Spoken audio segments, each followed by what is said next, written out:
Je vous propose maintenant de passer à la première table ronde. On va se pencher sur la pollution et très concrètement la façon dont les mairies font face à la pollution sur les berges de Seine et des affluents. Je demande à Stéphane Barré de venir. Alors, on a laissé toutes les chaises. On va peut-être vous proposer de vous mettre devant le beau kakémono, parce que vous n'êtes que 3 pour cette première table ronde. Daniel Level et Cédric Pambamari, bien sûr.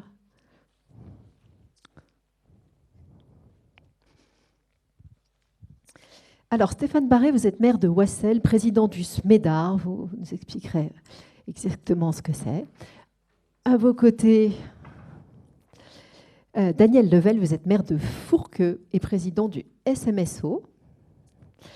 Cédric Pambamari, vous êtes maire de Le Port-Marly. Alors, peut-être pour commencer et poser un peu vos différentes structures, je voulais simplement vous demander, voilà, la pollution, pour vous, qu'est-ce que c'est? Qu'est-ce que ça veut dire? À quelle pollution êtes-vous confronté? Cédric? Alors, déjà, ouais, c'est bon, on m'entend? Parfait. Déjà, merci à vous de nous accueillir et de nous donner l'occasion d'exprimer, de partager avec vous. Je vois que c'est un bel événement, tout le monde a reconnu les 20 ans. 20 ans, c'est pas rien. Je vais le rapprocher. 20 ans, c'est pas rien. Pour nous, c'est un sujet très important, sujet de la pollution de la Seine. On est une ville qui, pendant longtemps, sans tourner complètement le dos à la Seine, a pas forcément mis en valeur ce joyau, ce qu'on considère aujourd'hui comme un joyau.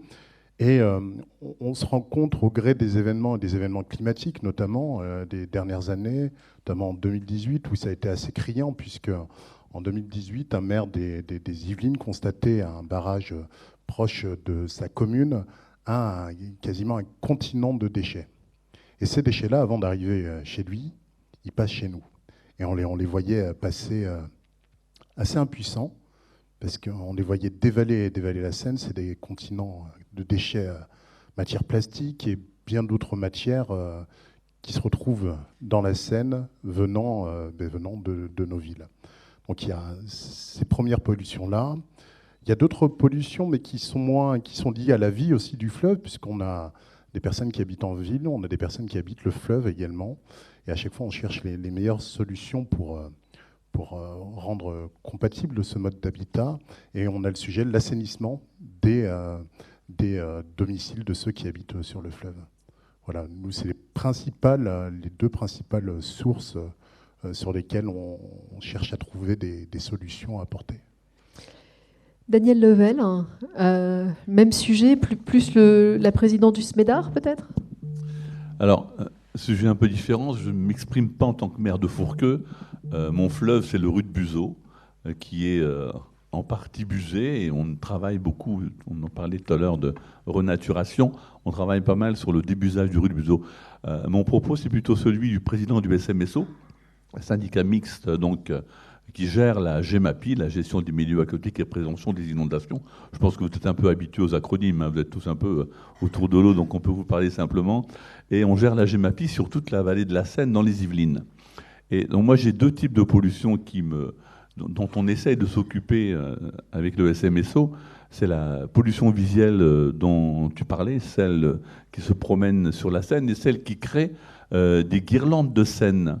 Alors, ce qu'on appelle les guirlandes de Seine, ce sont des sacs en plastique, des bouteilles en plastique, qui sont accrochées aux arbres ou aux branches le long des berges. Et avec mes techniciens, avec mes ingénieurs, on a essayé d'inventer quelque chose. Bon, c'est pas encore parfait, mais ça va s'améliorer. Donc, c'est un système donc pivotant avec un axe fixé sur la berge de la Seine et un bras qui fait 4-5 mètres de long avec un filet. Donc, quand on met ce filet perpendiculaire à la Seine, on ramasse ce qui se promène, parce que généralement la pollution, elle ne reste pas au centre de la Seine, parce que les bateaux utilisent le centre de la Seine, mais elle va vers les berges. Et allant vers les berges, on arrive à en récupérer un petit peu. Donc ensuite, on ramène ce bras, on ramasse, et on remet le bras perpendiculaire. C'est une solution pour permettre de ramasser ce qui traîne sur la Seine. Et c'est très attristant, surtout en cas d'inondation, parce que ce qui est accroché à une branche, quand le niveau de la Seine monte, eh bien, passe la berge et va se promener dans les zones inondées, que ce soit dans les quartiers d'habitation ou autres. Et là, c'est un travail fantastique pour messieurs les maires d'aller à la pêche et à la chasse aux sacs en plastique et aux bouteilles. La deuxième pollution dont je parle, si vous voulez bien, c'est celle liée au passage des bateaux. C'est une pollution un peu différente, mais celle qui va éroder la berge par le bâtillage et faire en sorte qu'on va fragiliser la berge. Donc on a un travail important au SMSO de confortement de berge avec des systèmes pas trop gris, mais beaucoup plus nature, avec de la renaturation, de la revégétalisation. Et ce sont vraiment les deux principales pollutions où on essaie de s'attaquer et puis de trouver des solutions pour faciliter le travail des élus. Stéphane Barré, votre témoignage. Oui, bonjour à tous. Alors moi, je vais intervenir sur 2 points en tant que maire, maire de Ouessel, donc, qui a été d'ailleurs dernier lauréat de notre association. On y participe très régulièrement. Ouessel, c'est une ville assez grande qui a d'ailleurs une longue façade de berge de Seine, puisqu'on a à peu près 9 km de berge. Donc avec différents types de pollution, j'y reviendrai. Et deuxième point, je suis aussi, depuis 1 an et demi, le président du syndicat d'élimination des déchets de l'arrondissement rouennais. Donc c'est un peu plus, puisque maintenant, on traite à peu près 610 000 habitants, soit la moitié du département de la Seine-Maritime. Donc comme vous l'avez vu, je ne suis pas du réseau parisien, je suis de la Normandie, une commune de Ouessel, à proximité de Rouen. Sur Ouessel, on a plusieurs actions ou types de pollution. On a, si on les résume, on aurait pu dire des pollutions industrielles, parce que Ouessel était une grande ville industrielle dans la pétrochimie ou autre, mais ça, ce qu'on peut constater, c'est qu'au fur et à mesure des décennies, ça s'est vraiment amenuisé, la pollution, les rejets dans la Seine. On a, comme mon collègue maire de Port-Marly, des pollutions de transit. Alors, à l'inverse, c'est que moi, je l'ai en amont et en aval, parce que j'ai le phénomène des marées. Donc on a la pollution qui descend et aussi la pollution qui remonte avec les marées qui font monter avec des variations assez conséquentes qui provoquent aussi de temps en temps, même si des systèmes ont été faits de plus en plus sophistiqués, des inondations sur la commune avec des dépôts de berges sur les dépôts de gerbes de beaucoup de pollution. Et puis on avait été primé un prix, on a refait toute une esplanade des quais de Ouessel, donc il y a à peu près 1 km, 1,5 km de berge rendue au public et tout. Et donc on a aussi un type de pollution qui est lié au transit, donc les déjections canines, les mégots, les petites canettes de bière, toutes les petites incivilités, les plastiques ou autres. Et une grosse incivilité qui sont souvent liées soit à des particuliers mais à des petites entreprises sur les dépôts sauvages, notamment de gravats et tout ça, qui fait que ça nous occasionne quelques milliers de tonnes des fois, enfin quelques tonnes à ramasser tous les ans très régulièrement. Voilà. Et sur le Smedar, on a aussi le Smedar qui est en façade maritime puisque nous donnons directement sur la Seine. Et donc une activité sur laquelle on va d'ailleurs réorienter une expérimentation avec la métropole de Rouen pour faire une expérimentation sur l'élimination de déchets et amener au site du Smedar à Grand-Quevilly par Péniche. Quel bilan est-ce qu'on peut faire sur 20 ans? Ça a été... les pollutions sont moins nombreuses, sont plus nombreuses. Votre premier réflexe, Cédric? Vous n'étiez pas né, hein, mais de ce qu'on vous a dit. Alors, je ne sais pas si elles sont plus ou moins nombreuses réellement en volumétrie. Et d'ailleurs, c'est un véritable sujet pour nous, c'est permettre d'évaluer la volumétrie de déchets qu'on retrouve à la Seine. C'est un sujet auquel on s'attaque avec beaucoup d'énergie. En revanche, ce qui est clair, c'est que c'est beaucoup plus visible et que la population est beaucoup plus sensible à ces sujets-là. Si bien qu'on a une véritable prise de conscience en cours. Le sujet des dépôts sauvages qui était abordé, vous l'avez aussi chez vous, Cédric, et comment est-ce qu'on peut lutter? Alors le sujet des dépôts, par chance, on est relativement épargné par les dépôts sauvages en ville. En revanche, oui, c'est clairement un sujet, c'est la pollution au sol, à terre, c'est la même qu'on retrouvera in fine dans la Seine, et donc toutes les actions qu'on entreprend pour lutter contre la pollution au sol sont les bienvenues. Si vous aviez vous avez donné un premier exemple, là, mais quels sont les conseils que vous pourriez donner à vos confrères, aux auditeurs qui nous écoutent quand on essaie de lutter contre ces pollutions, Quelles sont les bonnes pratiques que vous avez testées ou vues chez d'autres et que vous conseillez? Alors, déjà, sur la première question que vous avez posée, c'est important. Je pense que la Seine s'assainit. Puisque, bon, certains de l'association sont au courant, j'ai été sportif de haut niveau en aviron, donc un club à Port-Marly, j'ai déjà été plus d'une fois. J'ai fait plus de 3 fois le tour de la Terre en ramant, et je calculais en venant, j'ai fait plus de 100 000 km sur la Seine. J'ai commencé dans le début des années 80, et on va dire que j'ai arrêté en 2005. Honnêtement, en termes d'assainissement de la Seine, il n'y a pas photo. Hein. Bon, au début où je ramais, il y avait des huiles de mazout régulières, des frigos, des congélateurs, on les percutait. Maintenant, c'est de plus en plus rare. Les poissons, on n'en voyait quasiment pas. Moi. Au début des années 2000, on voit que la Seine, elle est beaucoup plus poissonneuse. Donc ça, c'est aussi, il faut être optimiste. Hein. C'est-à-dire que l'assainissement, les industriels, tous les systèmes qui ont été mis par les collectivités font que je pense que la qualité de l'eau s'améliore continuellement. Alors, je pense que vous faites très plaisir à Sandrine Rocard, qu'on va écouter dans quelques instants. Voilà. Mais en effet, mais c'est mon constat personnel de sportif. Voilà. Sur comment on peut lutter sur les incivilités, je crois beaucoup à la médiation, à l'information et à la communication. Alors c'est sûr, faut y retourner souvent. Donc on a l'avantage d'avoir un journal hebdomadaire, donc on fait beaucoup d'informations. On fait des actions de sensibilisation avec Berges de Seine, mais d'autres, sur le ramassage des déchets sur la collectivité, notamment sur les berges de Seine. Sur les gravats, c'est un peu plus compliqué. Là, on va tester une nouvelle situation qui est, on a défini 2 zones sur lesquelles j'ai fait des demandes auprès de la CNIL et de la préfecture pour avoir ce qu'on appelle des caméras mobiles qui ne sont pas toujours au même endroit. Donc on va faire des tests comme ça. On l'a déjà fait, on a déjà pu verbaliser en centre-ville, en bord de Seine, puisqu'on a 2 caméras fixes des endroits. Mais pour aussi, parce qu'il y a un moment, il faut faire de la prévention, je suis à fond pour la prévention, mais il y a un moment, les récalcitrants, il faut aussi pouvoir les condamner. Donc on installe, on a fait 2 zones, alors on ne les a pas encore achetées, mais on va les avoir bientôt, pour justement faire des actions, sans que ce soit toujours au même endroit, parce que bon, ça se déplace aussi. Daniel, votre constatation sur le terrain et les actions que vous prenez, poussez? Alors le constat est le même que celui que vous venez de faire. En effet, la Seine s'améliore beaucoup. Et je vois mon ami patron de la Fédération de pêche, il sait aussi de quoi on parle.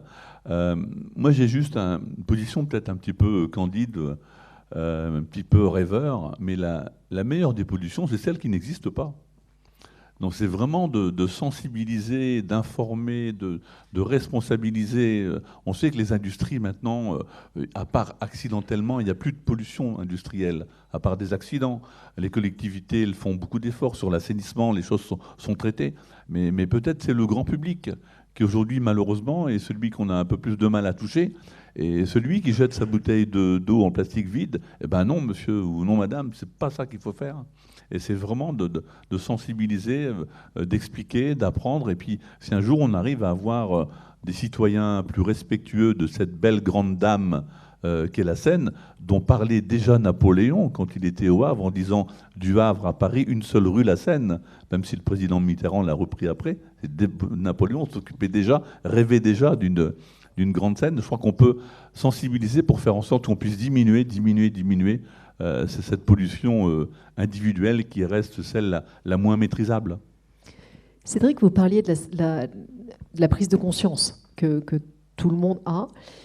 On parlait beaucoup il y a 2-3 ans de la dénonciation des pollutions sauvages qui étaient faites. J'ai oublié le hashtag, il y avait un hashtag qui permettait de dénoncer un dépôt sauvage, etc. Est-ce que ça, vous les reprenez dans vos communes et ça peut être une voie? On n'a pas forcément repris ce mode d'intervention. En revanche, on croit énormément aux campagnes de sensibilisation, celles que vous évoquiez tout à l'heure, des campagnes toutes simples. Hein. Ici commence la mer. C'est une campagne qu'on devrait déployer prochainement sur Port-Marly. C'est important, il faut que le citoyen se rende compte que le geste qu'il accomplit dans son quotidien est jamais anodin. C'est-à-dire que les conséquences pour lesquelles c'est anodin, un papier par terre, un mégot de cigarette par terre, c'est anodin. Maintenant, tout ça, tous ces déchets-là, inévitablement, ils terminent quelque part. Et quand ils ne sont pas gérés selon les circuits normaux, ça termine à la mer. Et je crois qu'il y a une véritable attention des citoyens. Et donc, c'est par ce phénomène-là qu'on croit pouvoir embarquer vraiment la population. Un témoignage peut-être sur Berge-Seine, ça a été cité tout à l'heure, mais je crois que vous y participez presque tous les trois. Alors comment ça se passe? Est-ce qu'il y a de plus en plus de participants et comment c'est perçu par le terrain, c'est-à-dire vos administrés participent-ils de plus en plus à ces actions? Moi, j'ai la chance d'avoir un formidable adjoint, Paul Flagornoy. Il est dans la salle en plus, donc il se reconnaîtra. Qui gère ça de main de maître et qui arrive à mobiliser la population. C'est un habitant du fleuve, donc il connaît son sujet. Il s'est embarqué avec lui la population. Le retour qui m'était fait quand même, et je le partage là parce qu'on le partageait ensemble il y a peu de temps encore, on arrive à mobiliser, peut-être un peu plus encore aujourd'hui. Et souvent, le constat qu'on fait, alors on n'a pas encore analysé ça, et je le dis avec une certaine pudeur, avec des réserves, mais la population féminine, sur ce type d'opération, est bien plus présente que tout le reste. Je le dis parce que c'est un constat que mon adjoint partageait, oui messieurs, désolé. Et vraiment, on arrive à embarquer la population, et principalement, je ne sais pas, il pourra en parler mieux que moi, principalement femmes, avec les enfants aussi, donc de la jeunesse qui se mobilise, qui prend une conscience et qui partage cette conscience-là avec les parents. Messieurs, même constat, les hommes font de l'aviron, les femmes ramassent. C'est bas, je suis d'accord. Non, nous on a, en termes de sensibilisation, puisque vous évoquez, on croit beaucoup à la sensibilisation aussi. On s'aperçoit que, d'ailleurs, le fait de sensibiliser, au fur et à mesure, ce qu'on ramasse sur les berges de Seine à Ouessel a fortement évolué. Les petits papiers, les canettes, les mégots, beaucoup moins. On se retrouve plutôt avec de la grosse incivilité, sur des endroits, sur les gros dépôts sauvages, puisque nous, on a un viaduc, l'autoroute de la A13, et donc souvent, il y a un accès. Et donc voilà, c'est plutôt... voilà, on est arrivé sur l'incivilité courante et tout. Je pense que les actions de sensibilisation marchent beaucoup. En termes de sensibilisation, et là c'est au travers du syndicat du SMENAR ce qu'on fait, on croit beaucoup, on a une vingtaine d'ACP, des agents de communication qui vont dans les écoles. On fait toutes les écoles, tous les collèges, et on sensibilise d'une manière plus globale que la Seine, sur les déchets, ce qu'il ne faut pas jeter, ce qu'il faut trier et tout ça. Et moi je crois beaucoup, par rapport aux femmes peut-être plus mobilisées, mais les enfants sont certainement aussi ceux qui vont peut-être remobiliser les parents sur les actes citoyens dans la vie de tous les jours, pour les berges de Seine ou autres. Et moi, j'ai un rêve, je vous le dis, j'ai ma grand-mère, qui était née au début du siècle dernier, en 1912, se baignait dans la Seine à Ouessel. On avait des cabanes, ce qu'on appelait des bains-douches, nous. On avait des cabanes de plage. Donc moi, j'aimerais bien que l'association a 20 ans, peut-être que ça sera peut-être dans 10 ans, dans 20 ans, pour les Jeux Olympiques, qu'on puisse se rebaigner dans la Seine à Ouessel et qu'on aille les plages. Moi, me vient une idée. Depuis quelques années, au SMSO, on fait un concours de photos sur le thème de la Seine. On a fait la Seine florale, on a fait la Seine qui vit en bateau, on a même fait, je vais le dire avec humour, la Seine qui découche quand elle sort de son lit. Bon. Et me vient l'idée peut-être de faire la Seine salie, pour montrer un concours de photos de l'endroit où la Seine est la moins respectée et d'afficher et de communiquer sur le fait qu'on ne la respecte pas assez. Oui, excellente idée. Il faut juste espérer que les gens n'iront pas jusqu'à monter leur décor pour réussir la photo. Regardons vers l'avenir. Aujourd'hui, qu'est-ce qu'il faut faire pour que ça s'améliore? Quelles sont vos pistes pour que dans 20 ans, on puisse se baigner dans la Seine, on puisse ne plus avoir de dépôt chauffage? Quelles sont les prochaines étapes que vous souhaitez voir construire? Je pense qu'il faut déjà qu'on se dise qu'on ne se résigne pas. Il n'y a aucune fatalité et que si on prend le problème à bras-le-corps et tous ensemble, parce qu'il y a différents acteurs, il y a les collectivités, les différentes communes, il y a l'État, il y a VNF, il y a les entreprises du secteur privé aussi qui sont extrêmement mobilisées. Et si on arrive à travers l'intelligence collective et la force collective à porter réellement ce sujet-là, et sans attendre le prochain événement qui nous fera réaliser que, oh combien la Seine est polluée, il va falloir encore se mobiliser. Et c'est vraiment ce à quoi on croit. On a commencé, nous, cette démarche-là en se rassemblant au sein des villes de la communauté d'agglomération Saint-Germain-Boucles-de-Seine, ville riveraine de la Seine, en montant un groupe de travail qui a décidé de mener des états généraux de la Seine, États généraux de la Seine, on aborde la problématique, on essaie de la comprendre, on essaie de la quantifier, on essaie d'apporter des réponses et d'y associer tous les acteurs qui, pour nous semblent en capacité de contribuer à apporter une réponse, et une réponse pour peut-être réaliser le rêve dans 10 ans, pouvoir à nouveau nager dans la Seine. Concrètement, vous aviez évoqué un hackathon en 2022. Alors, c'est quoi ce projet ? Alors l'idée du hackathon, on s'est dit il faut qu'on aborde un peu le sujet de manière un peu plus innovante. Hackathon, je ne sais pas, voir l'âge que j'ai, je ne connais que de loin. Je n'ai jamais eu l'occasion d'y participer, mais ça m'a semblé être une méthode de travail. L'idée, c'est d'associer vraiment intelligence collective et de tous les secteurs, de tous les acteurs que j'ai cités tout à l'heure, en formulant une problématique et en mettant tout le monde autour de la table pendant quelques temps, et en leur demandant quelle solution on peut apporter à la problématique donnée. On y associerait les écoles d'ingénieurs engagés sur les questions environnementales et les différents acteurs du secteur privé. Il y en a avec lesquels on travaille déjà, qui ont été en capacité, on a une expérimentation en cours sur la commune avec des filets posés aux exutoires. Ça pour récupérer les déchets avant qu'ils ne parviennent dans la Seine, avant qu'ils n'arrivent dans la Seine. Et on est convaincu qu'en se mettant tous autour de la table, en réfléchissant au problème de manière intense pendant quelques temps, on peut parvenir à trouver des solutions innovantes. Stéphane, Daniel, quelles sont vos pistes, vos pistes, souhaits, vos projets ? On en partage beaucoup. Moi, je pense qu'il y a quelque chose qui passe même, c'est arriver à mobiliser en amont, notamment, je pense, sur le plastique, parce que un des plus gros déchets de la Seine est certainement le plastique. C'est comment on mobilise en amont, dans la filière, même des industriels, l'utilisation, comment on peut bannir cet élément sur plein de choses. Donc pour réduire déjà le déchet, parce que moins il y aura de production de déchets, plus ce sera important. Et là, nous, on se lance sur le SMETAR, on crée un label avec des associations, avec les villes, avec nos collectifs adhérents, qu'on va appeler Village 4R.